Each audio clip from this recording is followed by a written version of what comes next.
for another opportunity to be in this house.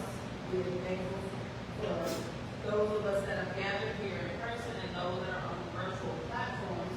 We pray that the Lord will enrich our hearts and minds and that we will bless you. If you have a prayer request, let it be known by the waving of your hand. You can speak it out to the Lord, or if you're on the virtual platforms, email our pastor at abc4church@gmail.com. Let us bow. Dear gracious and heavenly Father, Lord, we come before you, just thanking you and praising you for who and what you are in our lives. We thank you for your covering, your hand of protection over us, Lord God. Father, we just ask you to bless this time of coming together, bless the word that's going to go forward. We pray that the songs are pleasing and acceptable in your sight. Lord, we thank you for the souls that are here, Lord God, and how they gather to hear your word, Lord God. We ask you to bless us like only you can. Lord, touch the hearts and minds of the bereaved family on tonight. Bring them comfort during their time of loss, Lord God. Strengthen us, your people. In Jesus' name we pray. Amen.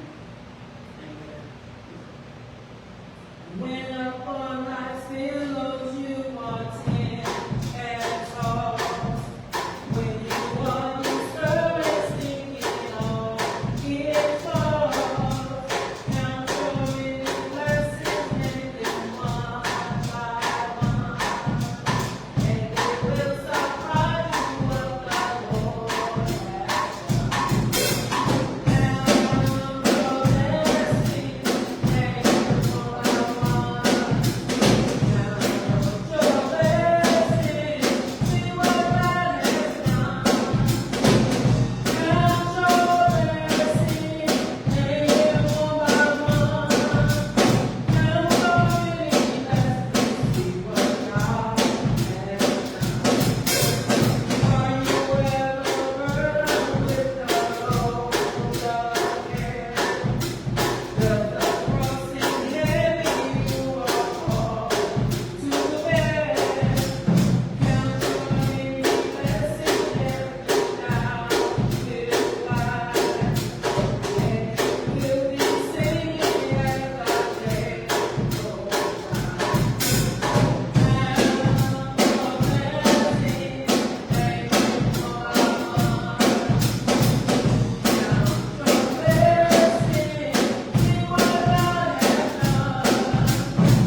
that you may have, because he's a God that can hear us. Doesn't matter where we are, he can hear us. Amen? So, Central Heaven is thee, always on the line. You may hear from heaven, almost anytime. 'Tis our loyal service, we go on and on. When you get in trouble, it is royal time.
ready. We understand that the letter to the Corinthians is to the Corinthian church, and Paul here has to deal with a lot of issues going on in the church throughout the 15 chapters of 1 Corinthians. And so we are still barely in the first chapter because there are some things that we want to make sure we cover, that we can go forward. We don't want the Lord to return and be like, Lord, Lord, He's going to say, depart from me, I never knew you. We don't know. We're not trying to hear that. So we're trying to take our time and move through this book and pick up what we need to pick up for the church. Is that all right? Amen. And so we're in the first Corinthians, the first chapter. On the worksheet is verses 21 through 24. And this is the King James, so whatever translation you use, follow along with that one. I may go in the Bible and read a couple that I didn't have room to put on the paper, just for more foundation, better foundation. Matter of fact, I will go to 1 Corinthians first chapter, and I will begin at verse 19. Read it in your hearing, and those of you that got your Bible, you can follow. But 1 Corinthians first chapter, verse 19 says, "For it is written, I will destroy the wisdom of the wise, and will bring to nothing the understanding of the prudent." Verse 20, "Where is the wise? Where is the scribe? Where is the disputer of this world? Has not God made foolish the wisdom of this world?" Which I could put down. We'll read that again. "Where is the wise? Where is the scribes? Where is the disputers of this world?" And then the study that word disputer refers to philosophers who dispute, and we know the scribes are religious writers and wise are wise, whatever, but the disputer there suggests, it talks about the philosophers who debate or dispute the Word of God. And he goes on to say, "Has not God made foolish the wisdom of the world?" 21, now we're back on the worksheet. 21 says, "For after that, in the wisdom of God, the world by wisdom knew not God. It pleased God by the foolishness of preaching to save them that believe." 22. "For the Jews require a sign, and the Greeks seek after wisdom." 23. "But we preach Christ crucified, unto the Jews a stumbling block, and unto the Greeks foolishness." 24. This is our focal point. "But unto them which are called, both Jews and Greeks, Christ the power of God, and the wisdom of God." And Lord, have blessed the readers, hearers, and doers of the word of Jesus. Our thought tonight, as Paul, and we're trying to give understanding, as Paul is writing this first letter to the church of Corinth, he has to warn them to not fall into, amen, snares and the traps of the world. And he doesn't want the church to do that, to fall into the snares of the world according to so-called worldly wisdom. Now, power on the worksheet suggests authority, force, victory, virtue, strength, rule, and might, first and rank, control. Wisdom suggests understanding, knowledge, judgment, commandment, decree, to regard, intelligence, discretion, moral insight, discernment. Wisdom means wisdom. But what the Lord is trying to get the church to understand is we cannot fall for or into worldly wisdom. In other words, we cannot fall into worldly understanding, worldly knowledge, worldly judgment. Because you know the world judgment, they don't see nothing wrong with nothing. Amen. Right is wrong and wrong is right. And we ain't got to get too deep in it. But the world's wisdom, God said he has made that foolish. It's foolish to him. So, in a nutshell, what Paul is trying to get the church to understand is that we can't follow after worldly wisdom. We cannot do it. He asks, where's the wise? Where's the scribes? Where is the disputers? A lot of the church members in Corinth were divided because they were following after different ministers, different men of God. Apollos, Cephas, some say I'm of Paul, some say I'm of Christ. And so they were following after, they were dividing up by men of God, following after these men of God. And the church, the question was asked, is Christ divided? Christ is not divided, so therefore the church cannot be divided. Amen. And so when we are divided by men, ministers, or religions, or faith, or denominations, then we are operating or we're functioning in worldly wisdom. Worldly wisdom. Now, what makes this a problem is, well, let me go back and read it. You can ask me, then I'll go and talk like I do when we don't know. Go back and read it. Worksheet. We go back to the worksheet. We're not going to the scripture. We go back to the worksheet. Worksheet says, 1 Corinthians, chapter 21 says, for after that in the wisdom of God, the world by wisdom knew not God.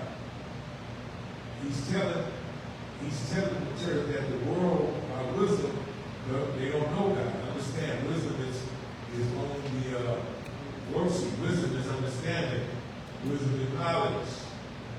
Wisdom is moral insight. Wisdom is intelligence. He said by worldly wisdom, he said they don't know God. Right. The world does not know God by wisdom. He said it pleased God by the foolishness of preaching to save them that believe. Now, foolishness there, the silliness, senselessness, absurdity, folly. Listen to what Paul is saying. He said it pleased God by the absurdity of preaching, or the senselessness of preaching, or the silliness of preaching, to save them that believe. Okay, now, herein is the issue. It's not the manner of preaching. It is not the animation of preaching. It is not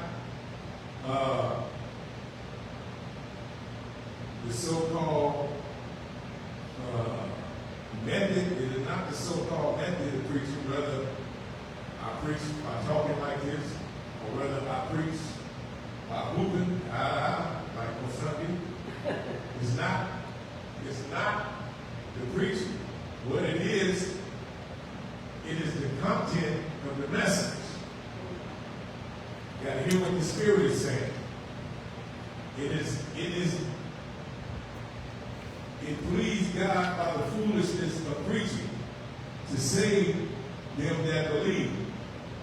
It pleased God by what seemed to be silliness, senselessness, or absurdity of preaching to save them that believe. It is, like I say, not the action or the animation or whatever, but it is the context of the message. It is the context of the preaching. Stay with me. All right. He said, for the Jews require a sign, and the Greeks seek after wisdom. Verse 23, he says, but we preach Christ crucified. It is the context, the content. It is the content of the preaching, not the delivery, not the animation, not the excellency of speech or the worldly wisdom in speech. It is the content. It is the content that is causing the problem. He said, but we preach Christ crucified. He said, unto the Jews, a what? A stumbling block. It's an obstacle. It's an occasion of apostasy. Apostasy is falling away. Stop not believing, falling away. Or a snare. The preaching of Christ crucified is a stumbling block. It's an obstacle to the Jews. It's a snare to the Jews. Why?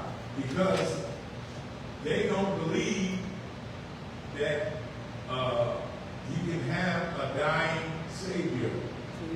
They don't believe that the dying on the cross, that Christ died on the cross, that he can be worshipped. They don't. This is worldly wisdom. Now hear what the Spirit is saying to the church. Worldly wisdom, worldly understanding. That's a stumbling block for them that a Savior could die. Amen. You got to hear what the Spirit is saying to the church. This is the danger of the church when we follow after worldly wisdom.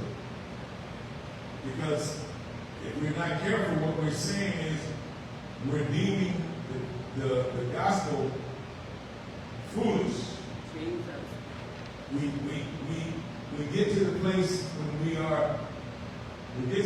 when we use worldly wisdom to where we begin to believe that we're saved by what we're doing and not by the gospel. You gotta hear what the Spirit is saying. When you hear these, he said, where is the wise? Where is the scribe? Where is the disputer? He's naming out these different religious leaders. All right. You got to hear these different worldly leaders. You got to hear what the Spirit is saying. So when the church is so caught up in worldly wisdom, what we're saying is that we no longer believe Christ crucified. We no longer believe that we're saved by faith. We believe that we're saved. We start to believe that we're saved by the philosophy, the wisdom, the worldly wisdom.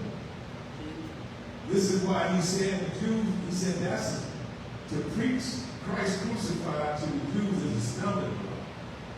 They cannot accept the fact that a so-called Savior can die.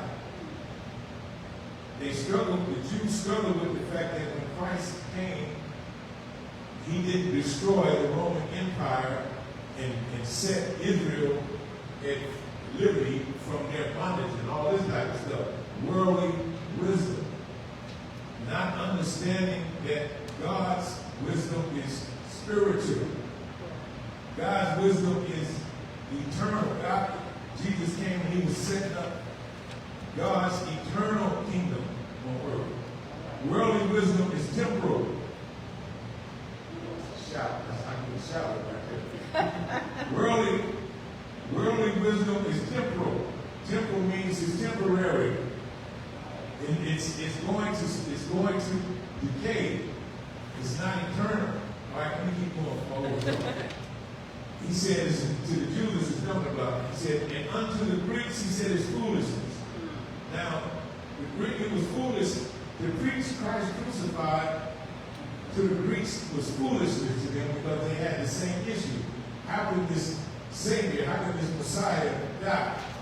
If he's a Messiah, if he's a Savior, how can he be crucified? How can he be beat and whipped by men? But to hear what God is telling them, he said, I have made,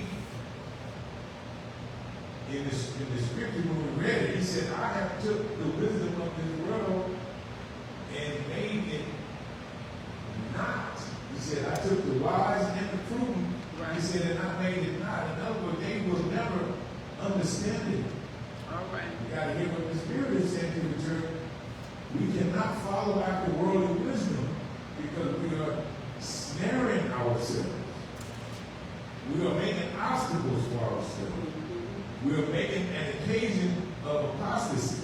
Apostasy is to fall out of the faith, fall out of belief. Right. That's what worldly wisdom is going to do. It's going to have the church thinking one day, well, you know what? We don't need to be doing it. Oh, yeah, we do. We can do it. You know, I got a master's and a PhD, and I got 2 AAs and 3 BBs. This is the danger. This is the danger of worldly wisdom. Let's say, moving on. Okay, so that's what the Greek said. But 24th verse, which is our focus verse, he said, but unto them which are called, here is the problem. The Bible tells you that there's not many wise that's called. There's not many prudent that's called. According to it says, according to the flesh. When you understand Christ, okay, before I go there, let me finish reading. He said, but unto them which are called, both Jews and Greeks, Christ, the power of God and the wisdom of God. Now, Christ, the power of God. He said here, unto them which are called.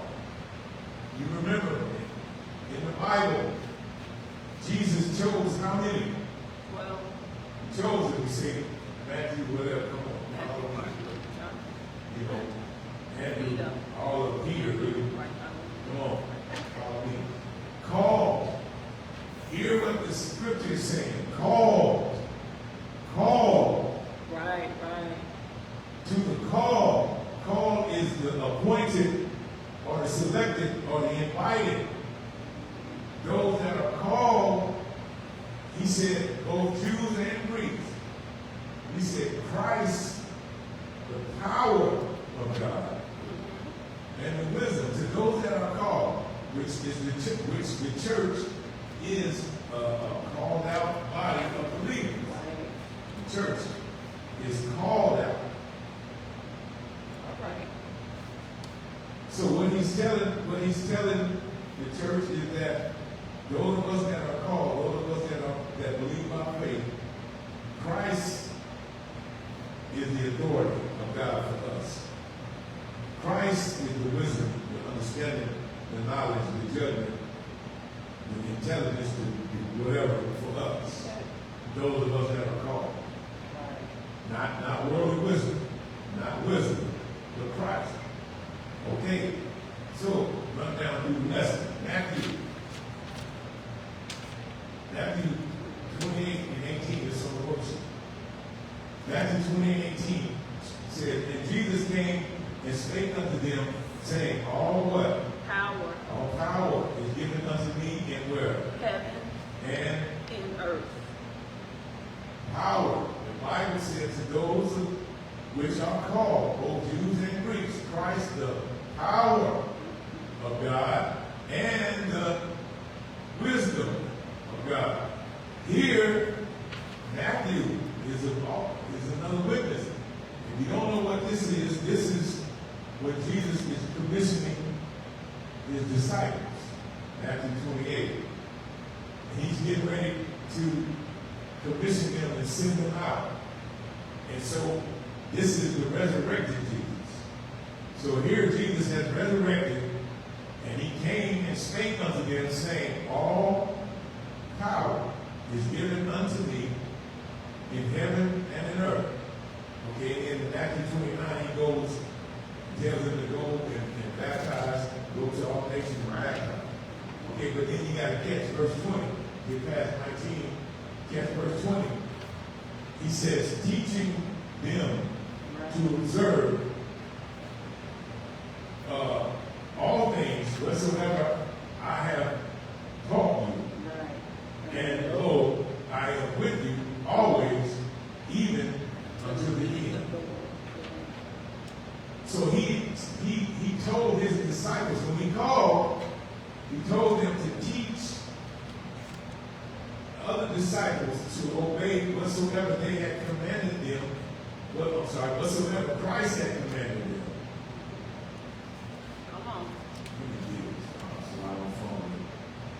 Matthew 28 and 20. You want to read it? Yeah, you got to read it. Teaching them to observe all things whatsoever I have commanded you. And lo, I am with you always, even unto the end of the world. Amen. Christ, the power of God, Christ, the wisdom of God. He told the disciples to teach other disciples to observe what they commanded, what he commanded them. Because Christ is the power of God. He's the wisdom of God. He said, I am with you, how long? Always. Even unto the end. All right, now let's get back to the church. Romans 11:33.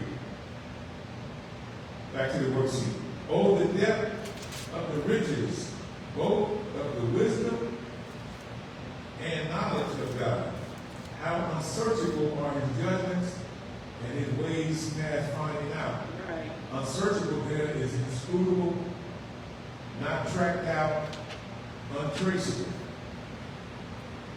God's ways. He said, oh, the depth of the riches, both of the wisdom and the knowledge of God. Right. How unsearchable are his judgments and his ways past finding out. God's ways are unsearchable. They are inscrutable. They are untraceable. You cannot track them out. You cannot figure them out. You will never be able to figure them out. But what he does for the church is he manifests his power.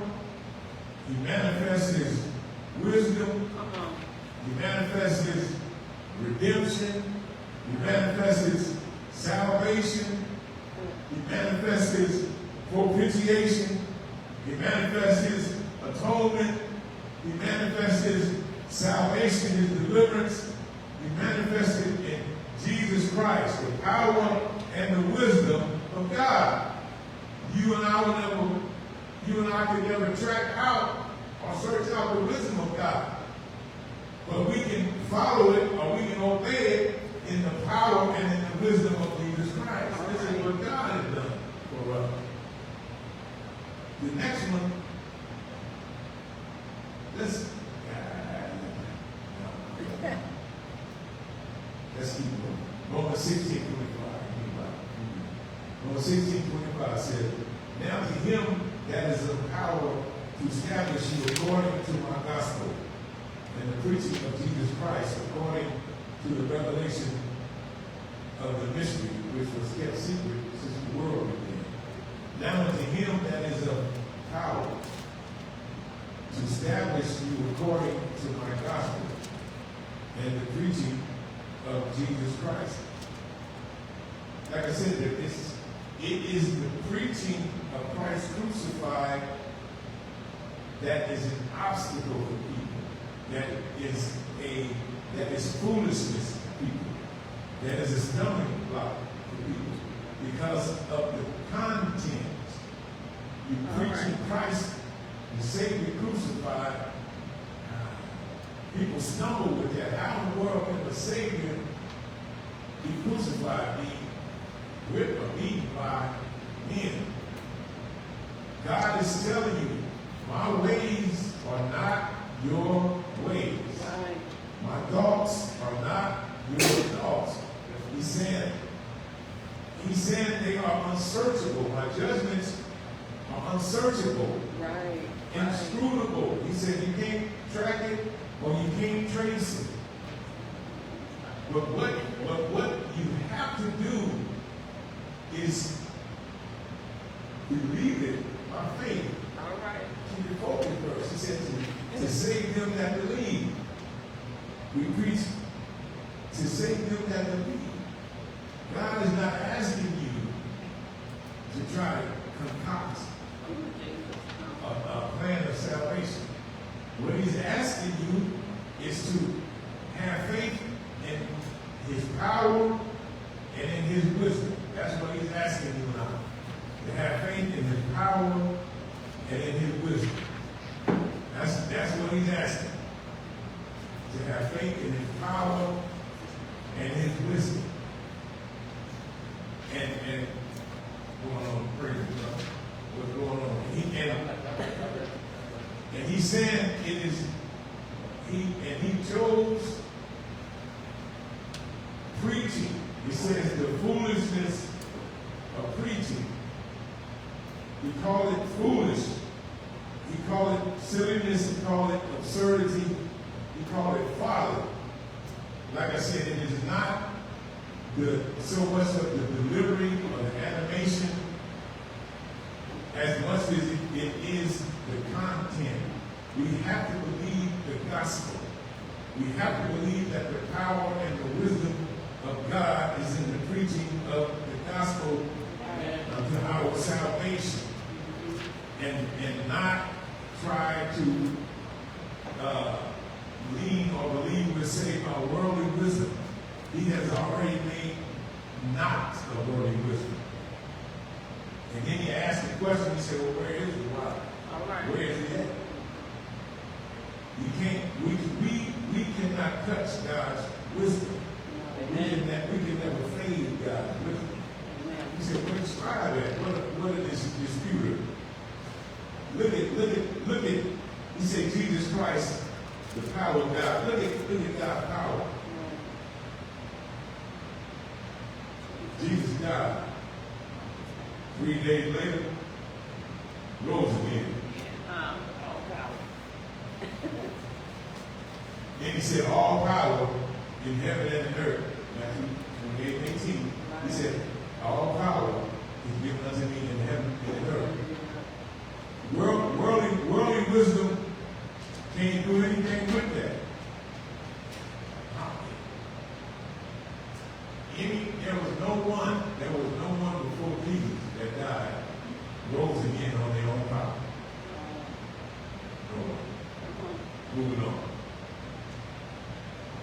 That was okay. Colossians 2, 2nd chapter, 3rd verse. It says, in whom are hid all the treasures of wisdom and knowledge. Treasure there is riches, virtue, wealth, strength. This is in Christ, in whom are hid all the riches, the virtue, the wealth, the strength of wisdom and knowledge. This is if the church was a running back, then this would be our pulling guard that we follow. You know what I'm saying? Those ones that know football. When the guard pulls, the running back goes that way. This is what he's telling us. Don't follow after wisdom, worldly wisdom, but follow after my power and my wisdom. He said, because in him is hid all the riches, the wealth, the strength, and the virtue of wisdom. This is for the church. And here is one of my favorite scriptures. 1 Corinthians. We go back to 1 Corinthians, 2nd chapter, in the 5th verse. And he's still dealing with the same thing. Because Paul is dealing with the same thing from the 1st chapter and the 10th verse all the way down to about the 4th chapter and something. He's dealing with the unity and all this different stuff. So here in the 2nd chapter, hear what the Spirit is saying to the church. 1 Corinthians 2nd chapter, the 5th verse. He says that your faith should not stand in the wisdom of men, but in the power of God. Our faith should not stand in the wisdom of men.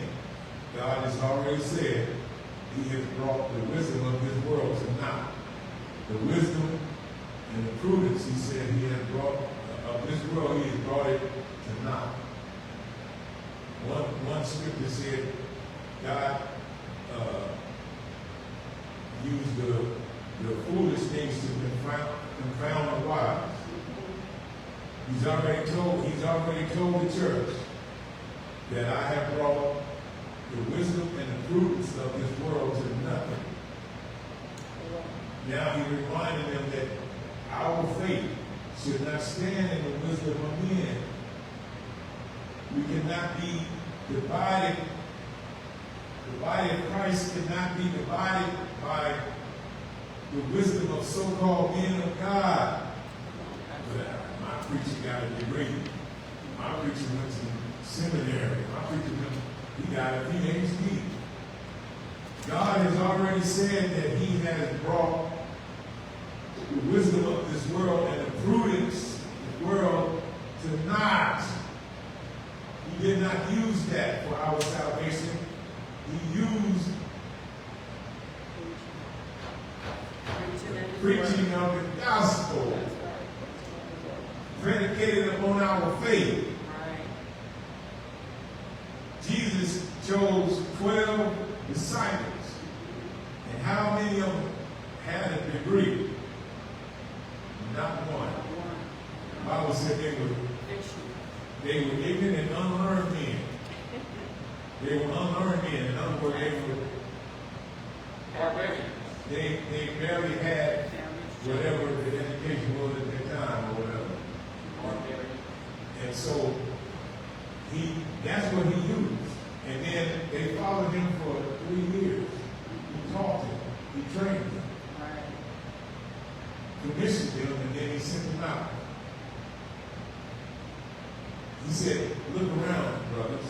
He said, not many wise, not many prudent are called of the flesh. Moving on. Ephesians 1:8. He said, wherein he has abounded toward us in all wisdom and prudence. Abounded towards us in all wisdom. Excelled, exceeded, increased. He's increased towards us in all wisdom. The more and more and more we believe, the more and more and more wisdom he shows. The Bible said, if any man lack wisdom, then he asks the God who gives it to him. He gives it to him without partiality. Anybody can ask for wisdom. God is not a respecter of person. You don't need to walk on water to have the wisdom. He said you just need to ask with a contrite heart, broken spirit. He said, and it has abounded towards us. It has increased toward us. It has exceeded. It had more toward us, excelled toward us. He said, in all wisdom and prudence. Prudence is insight. Insight. God's wisdom is the insight we want, not worldly prudence, not worldly insight. Because worldly insight does not line up with God's wisdom. Last one. 2 Timothy 3:15. And that from a child, this is Paul talking to Timothy. And that from a child thou hast known the Holy Scriptures, which are able to make thee wise unto salvation through faith, which is in Christ Jesus. Christ Jesus is the power of God and the wisdom of God. And through the preaching of Christ, through the preaching through the Holy Scriptures, one is able to be wise unto salvation by faith, not wisdom, faith. That's what's going to get us out of here is faith. And so as it is always, we encourage you to repent, be baptized in the name of the Lord Jesus Christ for the remission of your sin. Allow the Lord to fill you with the Holy Ghost.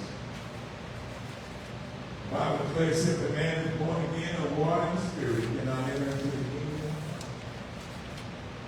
And we thank God for each and every one of you that are here. Good to see my brother. Been a long time. Yeah. Spending many nights in Walmart. Stopping them shelves. Putting the groceries on the shelf. Punching out, going to meal. I thought about that the other day. Punching out on that clock, going to meal. God bless you. Good to see you, brother. Yeah, we thank God. Those, if the Lord put it on your heart to be a blessing, financially or offering a donation, you can give it a $5 Living Community Church in North California. And you can say over in DC Church, or those of you that are here, if you brought an offering, if you brought an offering, we will receive it. And if not, God bless you. We thank God for each and every one of you. We pray that you will consider the Word of God. This is what the church has. God has left us His power and His wisdom. He did it through the preaching of the gospel of Jesus Christ. There's no other way for the church. We're not going to make it on wisdom, especially in a world of wisdom. He's already said, I brought that to naught. That's not going to happen for the church. He has called us out from that. And so we thank God for each and every one of you. Let us stand and give you we get out of this high cross. Amen. Yeah. You know, joking or something. Bow our heads. Dear gracious and heavenly Father, in the precious name of Jesus, we come to thank you once again for your tender mercy and your kindness. Thank you for the word that you have sent us tonight, Lord God. We thank you for your power and we thank you for your wisdom, which, Lord, you have given it to us in your Son, Jesus Christ. We thank you for your salvation, Lord. We thank you for giving us a desire to hear, to study of your word, Lord. We know that you are soon to return one day. We pray that you will prepare our hearts and minds, get us ready to receive you on your return. We ask that you would take us from this place, never from your presence. We ask that you would look upon each and every one of us according to your will, Lord, according to our needs, Lord, that you would favor us. We ask that you would take us from this place, never from your presence, assemble us together again